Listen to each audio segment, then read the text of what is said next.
C'était le pire scénario pour l'Atlético de Madrid. Ils viennent de perdre 2-1 face à leur cousin éloigné et le scénario était juste incroyable. Dites-vous que jusqu'à la 88e minute, l'Atlético de Madrid gagnait 1-0 et en l'espace de 4 minutes suite à l'expulsion d'Angel Correa parce que oui, il a pris carton rouge, tout a complètement basculé. Getafe, ils ont égalisé et ils ont rajouté un but. Et comme si c'était pas déjà assez handicapant, Rodrigo De Paul est sorti très tôt sous blessure. Et le plus frustrant, c'est que l'Atlético de Madrid, ils ont dominé pendant tout le match. Vous-même, regardez les stats. Possession de balle, 62% pour l'Atlético de Madrid et 38% seulement pour Getafe. Et malheureusement, ça ne suffit pas pour remporter un match. Demandez au Paris Saint-Germain, c'est la première défaite de l'Atlético de Madrid sous l'ère Simeone. Donc là, avec leur défaite là, le Real Madrid, si on gagne ce match-là face au Rayo Vallecano, on peut passer deuxième. En ça, le Real Madrid aussi, faut pas trop s'enflammer parce qu'à tout moment, on fait match nul ou on perd. Quand je vous dis que c'est le pire scénario pour l'Atlético de Madrid, c'est réel parce que dites-vous que la semaine d'après, ils vont affronter le Barça, le Real Madrid, le Barça une deuxième fois. Là, j'imagine même pas la difficulté dans laquelle ils sont. Ils sont à 2 doigts de perdre toutes les compétitions dans lesquelles ils sont. Déjà en Ligue des Champions, le Real Madrid a l'avance avec la victoire au match aller. Au moins en Coupe du Roi face au Barça, ils peuvent avoir un peu d'espoir étant donné qu'ils les ont titillés au match aller. Mais là, les points qu'ils viennent de perdre en Liga, là, ça va être compliqué de les rattraper parce qu'ils vont jouer contre le Barça en Liga aussi la semaine d'après. En tout cas, moi personnellement, je suis très content. Ça va donner une motivation en plus au Real Madrid.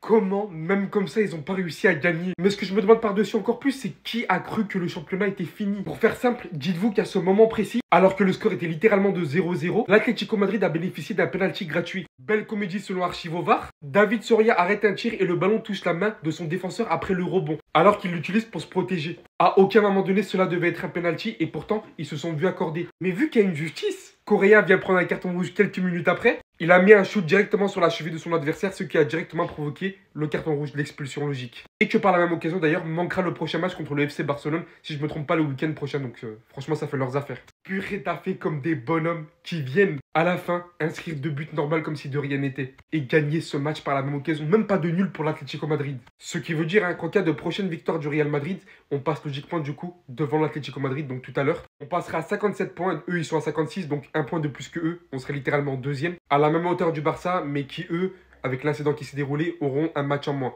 Donc il faudra voir ce qu'ils vont donner, tout en considérant le fait qu'il reste énormément de matchs, dont un Classico. Il va se passer encore beaucoup de choses en cette fin de saison en Liga. On vient de le mettre en pétard. C'est quoi ce but de fou furieux? Aujourd'hui là, il a dit, je vais faire tout seul. Laissez-moi tranquille. Il vient de dire, j'ai mis mes lunettes, tu vois plus. Parce qu'il veut voir personne en fait. C'est moi qui va marquer tout seul. Vous, l'action elle commence comme ça. Hein. Regardez, attaque placée. On va dire que là normalement c'est soit en centre, soit une passe en retrait. Non, pas avec Vini. Il est reparti vers son poteau de corner. On s'est dit, il s'est enfermé. Qu'est-ce qu'il fait là? Il est en train de mijoter en fait. Il est là, hein. Toute la défense du Rayo Vallecano est en place, mais il va quand même réussir à marquer. Il se retourne, il dit aux 2 joueurs, venez, il passe entre les deux. Bon là tu te dis, ok, il va trouver une solution pour Mbappé dans l'axe. Non, il a dit, je suis en colère aujourd'hui, je veux faire la passe à personne. T'as pas oublié? J'ai mis mes lunettes. Passement de jambe, il arrive devant son vis-à-vis. En position de frappe, il est déséquilibré par les passements de jambes parce que là, il a vraiment dansé la samba. C'était des passements de jambes vraiment dignes d'un Brésilien. Des passements de jambes qui désossent, des passements de jambes qui désorientent. Il met en position de frappe, il ferme son pied, premier poteau, le gardien il anticipe, angle ouvert, but. C'est une dinguerie. Sans compter sur le premier but de Mbappé, c'est lui qui fait la passe décisive. Non, c'est que la première mi-temps, mais il est en pétard. Il est en pétard. Vous avez vu? Vous l'avez énervé. Il s'est fâché. Il a grondé tout le monde là aujourd'hui. À ce niveau-là, aucun défenseur au monde est capable de l'arrêter là sur le terrain. Regardez ce qu'il a fait, bordel. Je veux vous le montrer. Il a essayé de percuter bien avant l'action. Mais après ça, il s'est dit, mais bordel, je suis Vinicius. Je suis quand même l'un des meilleurs joueurs au monde. Et en plus, individuellement, je suis quasiment le meilleur dribbleur au monde. Donc il se retourne, il élimine de manière facile. T'as vu? Il n'a même pas senti. Voilà, il n'a même pas calculé de manière arrogante même. Par la suite, il vient provoquer le défenseur. Le défenseur, il est déjà en train de craquer son slip, les gars. Il te met 18 passements de jambes. Oui, 18 passements de jambes, j'en ai rien à faire. Peut-être que j'en fais trop, mais il en met 18 dans mes yeux. Et la finition clinique de la part de Vinicius, les gars. C'est pour ça que je reste dans son train, les gars, à mort. Alors, les gars, c'est vrai qu'il a eu pas mal de difficultés, Vinicius, en ce moment. Voilà, il marquait pas énormément. Mais Vinicius, il va revenir à son plein niveau. Et vous allez voir face à l'Atlético de Madrid, il va être méchant. Et vous allez voir à la fin de ce match-là, il n'en a pas fini. Il n'en a pas fini. Sa première mi-temps, c'est une masterclass. Enfin, on retrouve le Vinicius. Et enfin, Vinicius, bordel, tu montres un peu que tu es le patron de cette équipe-là, du Real Madrid. T'en as les capacités. Sois pas le numéro 2. T'es le boss, mon gars. Il réagit jamais d'habitude. Regardez bien sa réaction. Même Ancelotti a vrillé devant ce que Vinicius a fait. Hormis le fait que celui-ci vient de délivrer un magnifique extérieur à Kylian Mbappé qui vient marquer le premier but du match, je vous dis, vous n'avez pas vu son but. Dites-vous que là, il vient se défaire entre 2 joueurs. Il s'enfonce dans la surface tout seul, alors qu'il peut choisir de faire la passe 1000 fois. Passement de jambe, il vient provoquer son vis-à-vis. Sur ce coup, il le déstabilise littéralement et vient devant tout le monde comme si de rien n'était inscrire ce but normal. Regardez sa réaction quand il a marqué. Lui-même était surpris de ce qu'il a fait. Beaucoup l'attendaient depuis un moment, mais il s'avère qu'il est de retour. Et ça, c'est le Vinicius, à ce niveau-là, que personne ne peut arrêter. Beaucoup ont rigolé sur sa baisse de forme récemment, mais ont par la même occasion oublié ce que ça valait ce joueur lorsqu'il était à son meilleur niveau. S'il commence à afficher ça maintenant, jusqu'à la fin de la saison, ça va littéralement être un cauchemar pour chaque équipe qu'il va affronter. Dites-vous qu'en plus, à son âge, il a un but d'égaler R9 et ses 104 buts au Real Madrid en tant qu'ailier. Je vous le répète, à ce niveau, personne ne peut rien faire contre lui. Votre pire erreur a vraiment été de rigoler sur lui et de penser qu'il n'en ait rien proposé cette saison, de penser que c'était terminé alors que c'est maintenant que tout va se jouer. Et il le sait très bien. Il attendait que ça. Mais qu'est-ce qu'il est méchant quand il est comme ça? C'est quoi ce but de taré? Ça, c'est la définition de golasso comme on le dit. Le gars, il s'est amusé avec toute la défense du Royaume. Regardez où ça commence. Sur la première image d'en haut, il fait face à deux joueurs du Royaume. Il réussit à les contourner. Tellement l'élimination était sale, ils se sont arrêtés pour le regarder. C'est là la partie la plus incroyable, la plus belle, les amis. Il rentre dans la surface, il fait encore face à un défenseur du Royaume. Il se met à faire des passements de jambes. Et bien évidemment, il termine par mettre le ballon au fond. Vous voulez qu'on le déteste, même si sa bouche porte pas caleçon, on s'en fout. Face à ce but, il atteint la barre des 122 buts en carrière. Ça peut paraître très peu pour certains, mais dites-vous que dans ces 122 buts là, il y a des buts très importants, surtout en Ligue des Champions. Rappelez-vous aussi d'où vient Vinicius à ses débuts au Real Madrid, c'était pas fameux. Aujourd'hui, il a été auteur d'une passe décisive en plus de ça pour Kylian Mbappé. Kylian Mbappé d'ailleurs qui a marqué aussi un très beau but. L'action était juste incroyable, il récupère le ballon au milieu, il fait la passe à Vinicius, il fait un appel en profondeur, Vinicius la main, et là il vient, il termine de la meilleure des manières. Et pour quelqu'un qu'on appelait flop en début de saison, le frérot il a 29 buts, toutes compétitions confondues, 29 buts les amis, bientôt à 30 buts. Ce qui concerne Vinicius, lui il a 19 buts cette saison. Grâce à ce but de Kylian Mbappé, il atteint la barre des 360 buts en carrière. Et petite parenthèse les amis concernant le FC Barcelone, étant donné que hier ils ont eu un décès. Après Kylian Mbappé, il a dit que Jude Bellingham a rendu hommage à Carles Minera. Il a fait un post sur Instagram et il a écrit: repose en paix Carles, tout mon amour pour ta famille et tes amis. Victoire 2-1 du Real Madrid face à cette équipe du Rayo Vallecano. Alors je suis content du score, oui. L'Atlético de Madrid s'est incliné face à Retafe, qui fait que le Real Madrid passe en deuxième position, derrière le FC Barcelone parce qu'ils sont supérieurs en termes de différence de but. Et ils ont toujours ce match en moins pour nous mettre à 3 points, parce que le match, il a été reporté. Bon les gars, avant de poursuivre la vidéo, n'hésitez pas à vous abonner sur ma chaîne YouTube les gars. On s'approche des 15K, allez me les faire la famille, le débrief sort dans quelques minutes. Bien. Alors, je vous cache pas, en termes individuels, Vinicius, il a réalisé un match incroyable. Il a été très justement nommé homme du match là aujourd'hui. Il a reconnu le Vinicius qu'on a vu l'année dernière, entreprenant. Il a montré que c'était le leader du Real Madrid là aujourd'hui. Et c'est à ce niveau-là qu'on attend quand même un Vinicius. Pas qu'il se positionne en tant que soldat d'un joueur. On n'en parle pas du niveau de Aurélien Tchouaméni. J'ai l'impression qu'il a retrouvé un niveau tout simplement extraordinaire. Alors, il y en a certains qui nous disent depuis qu'il a été positionné en tant que milieu de terrain. Moi, je trouve qu'il y a quelque chose quand même de différent en lui. Il a tellement pris la confiance que j'ai l'impression qu'il n'a jamais atteint ce niveau-là. Il y a des moments où il prend l'initiative de dribbler un, deux joueurs, voilà, parce qu'il a les capacités techniques de le faire. Et ça fait plaisir de voir un Aurélien Tchouaméni autant en confiance. Et on sent que de plus en plus, il est en train de s'imposer en tant que titulaire indiscutable au poste de numéro 6 au Real Madrid. Jude Bellingham, je ne l'ai pas trouvé à son top niveau au niveau de la création. Certes, au niveau de ses dépenses défensives, c'est très bien. Ce qu'il nous réalise, Bellingham, il court énormément. Lorsque vous connaissez les qualités de Jude Bellingham, ce qu'il est en capacité de faire, vous attendez quand même un tout petit peu plus de création. Même si là, il réalise quand même un match plutôt correct. Mais pas à la hauteur de Jude Bellingham. Kylian Mbappé, lors de la première mi-temps, je l'ai trouvé super bon. Il a été bon voilà, dans ses passes, dans sa percussion. Mais en deuxième période, je l'ai senti absent. Mais il faut noter quand même que 42 matchs, 29 passes décisives et 6 buts. C'est quand même impressionnant de sa part. Donc il a un but de rejoindre Robert Lewandowski au classement de buteurs. Bien sûr, avec un match en moins. Alaba qui réalise mais un retour incroyable. Au niveau de la relance, j'ai bien apprécié. Des anticipations, j'ai bien apprécié. Il a retrouvé, il a rajouté cet aspect de vivacité. Cette explosivité, ça me fait plaisir qu'il n'ait pas perdu. Et pour finir, et je sais qu'il y en a pas mal qui ne vont pas parler de son match, mais il a réalisé un très bon match au niveau de la récupération de balles. Et surtout, moi, j'étais sceptique sur l'aspect défensif. Mais aujourd'hui, RAS, rien à signaler. Alors, je ne sais pas si c'est parce que le Rayo Vallecano aujourd'hui a été assez faible au niveau offensif, mais il a fait le job aujourd'hui et c'est très bien de le souligner. Donc les gars, dites-moi en commentaire vos tops et vos flops. Mais sinon en vrai, ça à toi, montre combien, alhamdoulilah. Défaite de l'Atlético de Madrid, c'est choker professionnel qu'on connaît tous en Liga. Barça sera leader quoi qu'il arrive. Pourquoi? Parce que tout simplement, le Real Madrid ne va jamais gagner 17-0 contre le Rayo en fait. Donc on sera toujours leader. Le Cholismo a été Cholismo aujourd'hui, c'est l'arroseur arrosé. Bordelas a gagné son coup. tactique. Sans l'autre, quand on vous dit qu'à part le Barça climatisé à la dernière minute, bon, c'est pas trop ça. Et il a marqué un péno, attention. Parce que justement, il menait 1-0, mais en 2 minutes, tout a changé. Regardez vous-même les stats. Ils ont plus de tirs cadrés, plus de tirs que l'Atlético de Madrid. Ramberi, ou Ramberi, du coup, a mis un doublé. Ah! Waouh!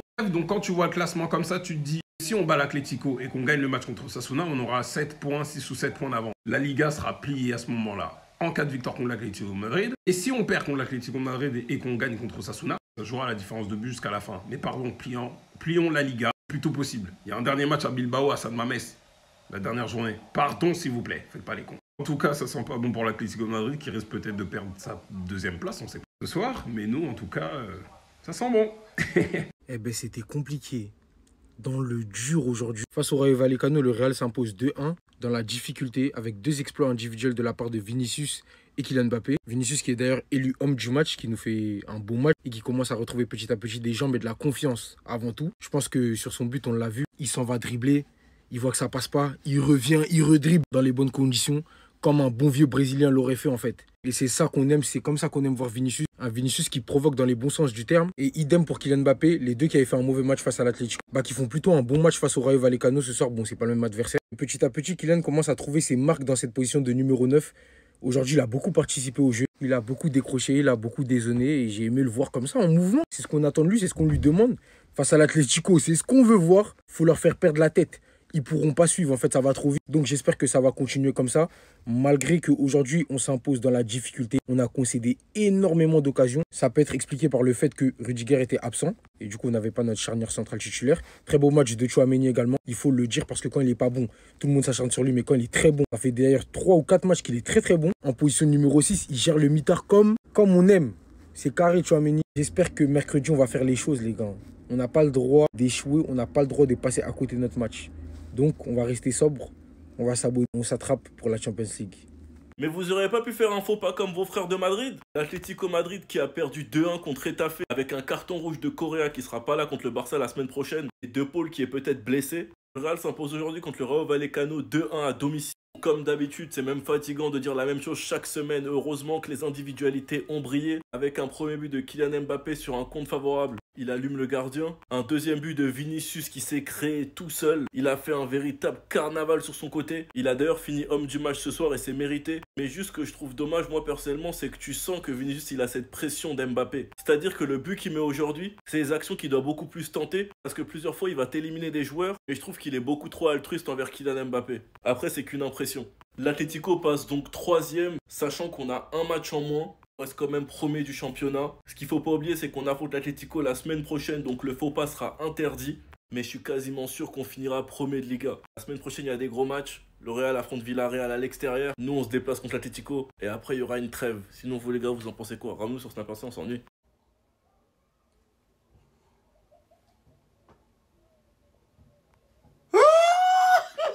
Vous pensez que je vous ai oublié, vous? Vous pensez qu'il n'y a que Madrid? Non. Vous aussi, course au titre, on vous a vu. Getafe, équipe très méchante. Il y a toujours plus méchant que toi, de toute façon, dans le football. Le cholismo qui se fait cholismo. Non, les gars, ça va devenir un verbe, le cholismo. Se faire cholismo.